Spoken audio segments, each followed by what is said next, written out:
Bugün 26 mahalleye yardım dağıtıldı. Geçen hafta 11 mahalleye dağıtıldı. Bugün ise 1561 olumuz dağıtılmaktadır. Toplam olarak 2323 oli dağıtılmış durumdadır şu ana kadar.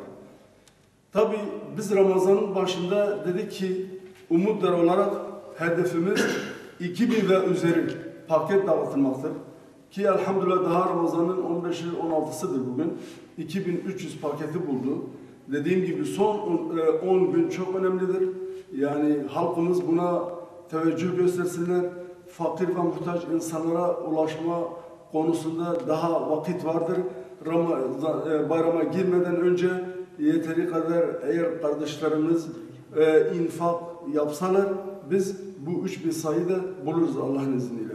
Onun için kolilerimiz, Ramazan kolilerimiz 50 TL'liktir civarındadır. Bunun içinde gıda maddeleri vardır, pirinçtir, makarnadır, salçadır, zeytindir vesaire. Fazla bir ücretli değildir. Yani isteyen bayrama kadar bu yardımda bulunabilir yani. Onun için teşekkür ederim. Sağ olun, Allah razı olsun.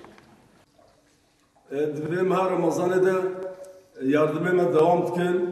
Xwedeş xelqê me razî bî, fedekariyê dikin. Ji ber wilo em ketine serê Ramazanê û heta vêga ekîbê xwe me fazla kiriye. Ekîbekî fazla em xizmet didine ji bê û fakîr û fuqara em duayê wa bistênin, ew jî kêfxweş bibin, rûyê wa jî bikenî. Em di vê Ramazanê de heta paşî vê bi ekîbekê ve dişuxulin. Ji ber wê ne em dibêjine xelqê xwe em dibê hê dehr û Ramazana me maya vê fedekariyê bikin ji bê ku em fakîr û fuqara sevindirmiş bikin, kêfa wa jî werî. Kêfa wa nabînin yani. Ji ber vê ne yani heta vêga me 10,300 paket dağıtmış kirine. Di nava mehela de ekîbê me jî hene ev dernekê 15 heb dernekê me batmanê bölmüş 5 bölge kiriye.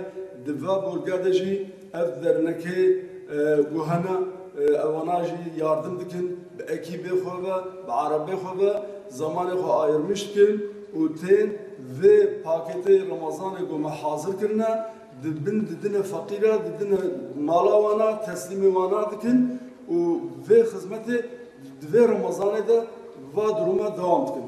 İnşaallah Teala vê ekîba em ê daha beter xizmetê bikin, xebatê bikin ji vê